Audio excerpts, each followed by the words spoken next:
5 ways to get ruined in sports trading। आपने कभी सोचा है कि स्पोर्ट्स ट्रेडिंग में लोग कैसे अपनी सारी मेहनत की कमाई गवा देते हैं? एक दिन प्रॉफिट, दूसरे दिन लॉस, फिर वही साइकिल रिपीट, और फिर एक दिन पूरा अकाउंट जीरो। आज हम बात करेंगे 5 ऐसे तरीकों की जो आपको स्पोर्ट्स ट्रेडिंग में बर्बाद कर सकते हैं, और सबसे जरूरी बात, कैसे इन गलतियों से बचा जाए। वीडियो को पूरा देखना, क्योंकि लास्ट में एक बोनस टिप मिलेगी जो आपके स्पोर्ट्स ट्रेडिंग का गेम बदल सकती है। 1 ओवर ट्रेडिंग चेसिंग लॉसेस। एक बेट लूज हुई, फिर दूसरी, फिर तीसरी, और फिर आप फ्रस्ट्रेशन में और बड़ा ट्रेड डाल देते हो। Sound familiar? यही सबसे बड़ी गलती है, ओवर ट्रेडिंग और लॉसेस चेस करना। जब आप बिना किसी प्लान के सिर्फ पैसे वापस पाने के लिए ट्रेड करते हो, तो आप सिर्फ और लॉस करते हो। ट्रेडिंग में पेशेंस और डिसिप्लिन सब कुछ है। सॉल्यूशन: एक लॉस लिमिट सेट करो। जैसे अगर आपका दिन का बजट $5000 है, तो बस उतना ही रिस्क लो। हर बेट या ट्रेड के पहले एग्जिट प्लान जरूर बना लो। तो बैंकरोल मैनेजमेंट का ना होना सोचो। एक बंदा $60,000 स्पोर्ट्स ट्रेडिंग में डलता है। पहले 2 मैचेस में प्रॉफिट होता है, कॉन्फिडेंस बढ़ जाता है, और तीसरे मैच में एक ही ट्रेड में $60,000 का बेट डाल देता है और हार जाता है। यही होता है जब बैंकरोल मैनेजमेंट नहीं होती। एक ट्रेड में ज्यादा रिस्क लेना, पूरा कैपिटल एक मैच या एक सीरीज में डालना, ये स्पोर्ट्स ट्रेडिंग का सबसे बड़ा सुइसाइड है। सॉल्यूशन: बैंकरोल डिवाइड करो। एक ट्रेड में मैक्सिमम 5% रिस्क लो। प्रॉफिट को रीइन्वेस्ट मत करो बिना प्लान के। हर वीक का एक विड्रॉवल गोल रखो ताकि कैपिटल सेफ रहे। 3 lack of discipline strategy। आज एक स्ट्रैटेजी, कल दूसरी।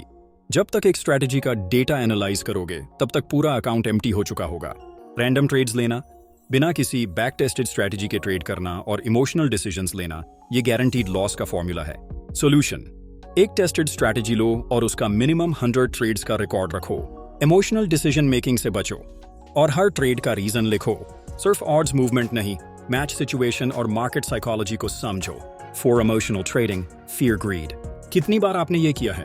प्रॉफिट चल रहा होता है, लेकिन फियर की वजह से जल्दी एग्जिट ले लेते हो, और जब लॉस होता है तो उम्मीद लगाए बैठ जाते हो कि मार्केट रिवर्स करेगा। ट्रेडिंग में फियर और ग्रीड दोनों डेंजरस हैं। फियर से आप प्रॉफिट बुक नहीं कर पाते, और ग्रीड से आप बड़ा लॉस कर देते हो। ये मार्केट सिर्फ उन लोगों को रिवॉर्ड करता है जो इमोशंस कंट्रोल करते हैं। Solution: risk reward ratio fix करो। स्टॉप लॉस और टारगेट प्री डिफाइंड होनी चाहिए। लिव मार्केट में सिचुएशन को ऑब्जेक्टिवली एनालाइज करो। इमोशनल डिसीजंस मत लो। Fight market factors, data analysis ignore करना। कभी कभी सिर्फ एक छोटी सी चीज डिसाइड कर सकती है कि आपका ट्रेड प्रॉफिटेबल होगा या नहीं, जैसे पिच रिपोर्ट, वेदर कंडीशन, या एक की प्लेयर का इंजरी। सिर्फ ऑड्स मूवमेंट देखकर ट्रेड करना एक बड़ी मिस्टेक है। आपको team form, match dynamics, player stats, pitch report और लाइव गेम मोमेंटम का एनालिसिस करना पड़ेगा। सॉल्यूशन: प्री मैच एनालिसिस जरूर करो। Pitch, weather, team stats check करो। लाइव मैच की सिचुएशन सही तरीके से रीड करो। सिर्फ ऑड्स पे रिलाई मत करो। वॉल्यूम और मार्केट डेप्थ को समझो before entering big trades. Bonus tip: trading versus gambling का डिफरेंस समझो। स्पोर्ट्स ट्रेडिंग और गैम्बलिंग में सिर्फ एक फर्क है, प्लानिंग और रिस्क मैनेजमेंट। अगर आप बिना किसी प्लानिंग के सिर्फ लक पे ट्रेड कर रहे हो, तो आप सिर्फ एक गैम्बलर हो। सक्सेसफुल ट्रेडर्स का mindset: plan based trading, risk management, emotional control, data analysis पे फोकस।